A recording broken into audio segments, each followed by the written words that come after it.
Welcome back, Cantina Rebels. Today we're exploring Jedi Master Sol Legacy Lightsaber Hilt. Mos Eisley's spaceport. You will never find the more wretched hive of scum and villainy. We must be cautious. Okay, so who's Master Sol? So Master Sol from the Acolyte. He was a cracking character. I liked him. But hey, I'm one of the few that really enjoyed the Acolyte series anyway. Well, really enjoyed it. I enjoyed the Acolyte series. And this is his hilt. So Disney have done a cracking job with this one. It doesn't feel or look as thick as the others. It is, because I've compared it. But when you just look at it, I think it's because it's one straight, sleek design. There's no sort of flared bits or thinner bits. It hasn't got like a thinner neck or anything like that. It's all one design. It feels a lot thinner. I like that. It has a rubberized grip with an easy light switch. And this switch, ignition switch, is slightly different than others, but we'll go into that in a little bit. The effect of the burning on the emitter shields or emitter guards, I like that. That's quite a nice little touch, and they've made it really look heavily used. There's some lights on the side, 3 lights next to the cover wheel. They don't light, sadly, but hey, look, you're paying what you pay for. There's like a rubberized, plasticky grip at the top and at the bottom, and it has quite a decent chunky D-ring at the bottom that you can rotate to undo for the batteries. So this one isn't USB like some of the ones we've seen. It is batteries. It takes 3 AAAs. The ones that came with mine were flat, or they weren't charged enough, so I put some fresh ones in and everything worked fine. All the safety instructions or safety warnings are stickers, so you can pull them off, but just be careful, it does leave the residue, so you'll need to clear that. Okay, so this hilt have a unique feature. So it's not RGB, but it does have 2 ignition cycles. So it has a red and a blue. So the switch, the ignition switch, is in the middle. You can push it up for blue, down for red. So we'll have a little look at that in a minute. But yeah, I thought that's quite a nice feature. And the reason they did it with this one is because if you've not watched the Acolyte, Sol is a Jedi Master, and his sort of Padawan, if she's Padawan, or who he wants to train, turns dark. So it's the first time she takes him down, picks up his hilt, and for the first time in Star Wars with live action, we get to see the kyber crystal crack and bleed. So it goes from a red to a blue. So they've added that feature in. It would have been nice if it did an effect and it converted. It doesn't. £140, you can't really expect too much. So what we'll do, we'll take the plug out, we'll have a little look, and I'll just grab a blade. So you have the classic, it'll only go in one way, the blade, so it has a thin pin and a thicker pin. It'll only go one way, so rotate it to get to that point. You hear it and you rotate it. So that is the blade on. I need a new blade. This one's slightly bent. Kids have obviously been bashing it. And that's how it looks. So to ignite it, push the button up, and that gives the blue. You can hear that's quite a nice purr. That is really sort of sexy purr. So clash effect. So they're not smooth swing, but they have that effect on it.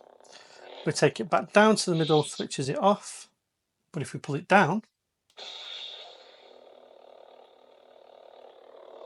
you can hear that's a different purr. So slightly deeper, more crackly purr than the blue ignition. Yeah, it would have been easy for Disney to have kept the same sound. Well, they didn't have the different sound.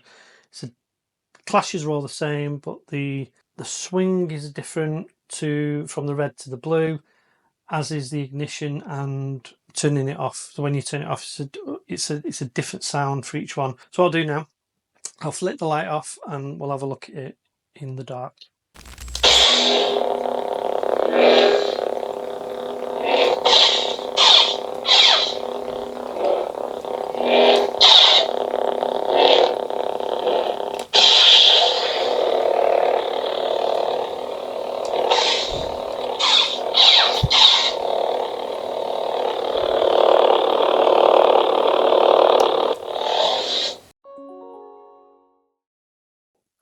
Okay, so this hilt is ergonomically designed, and that kind of ensures a comfortable grip.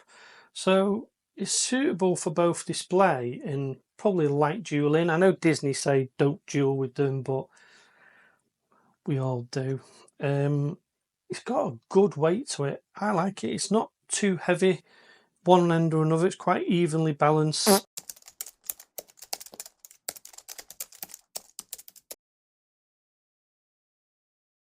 Probably slightly biased towards the pommel end, but other than that, it's a nice looking and a nice weighty hilt. I mean, they've got the weathering pretty spot on this, and I like that. That's unique. Okay, so let's break this down for pros and cons. So one of the pros, I'll pop them up here for you. So it's an elegant and authentic design to what you see in the film. Disney were quite clever with these ones because they made them in the series quite chunky, so I think they had that in mind with bringing them out. So when they brought them out now, we know it's authentic size.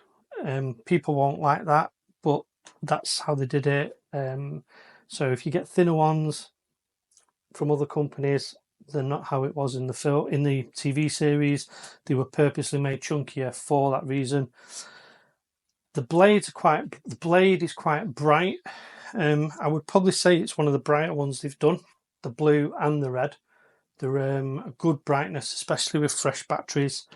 They look really, yes, okay, it's not NeoPixel, but you're not paying NeoPixel prices. For what you get, the standard colours are spot on. It's very comfortable grip. It's a nice weight. It's not too heavy. It's not unevenly balanced. You could easily, swing this around. Yeah, I like this. It's a nice hilt. Okay, so we're now going to look at the cons.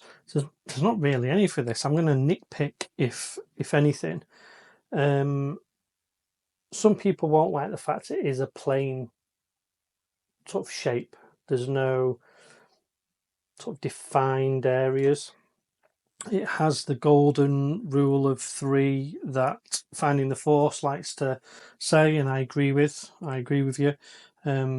There's the black, there's the chrome, dulled chrome, and then you have the sort of the lights, and then there's a shiny chrome on the D-ring, and then it's also got the burning effect.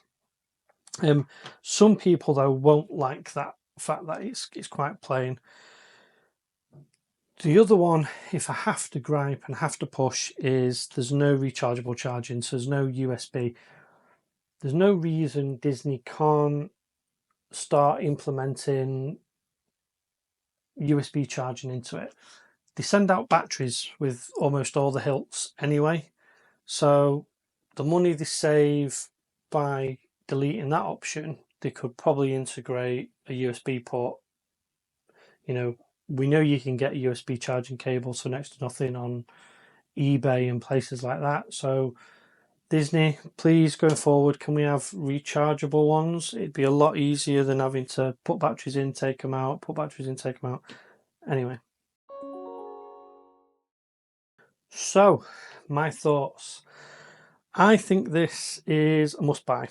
More so if you like the Acolyte or you like the idea of the blade changing colour.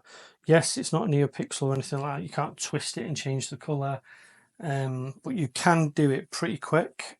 as I showed in the lights out video section.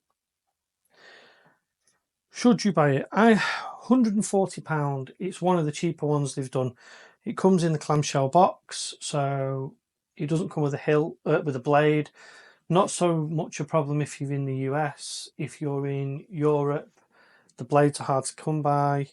I'm lucky enough that I've bought quite a few sets that I've got plenty of blades available, but they're not always available. They've got some currently on Disney Store UK at the moment. I think they're £50 for a blade. So yeah, does this hilt make your collection complete, or do you think it's worthy of being on display in your collection? But let me know in the comments below. So answer down below, have you bought this? What did you think of it? Are you intending on buying it? And what are your thoughts? Let me know. So yeah, we'll leave it out there and we'll see you on the next one. We've got some good videos coming up, in my opinion, some more helmets, C3PO head and that sort of stuff. So from me and mine to you and yours, see you in the next one.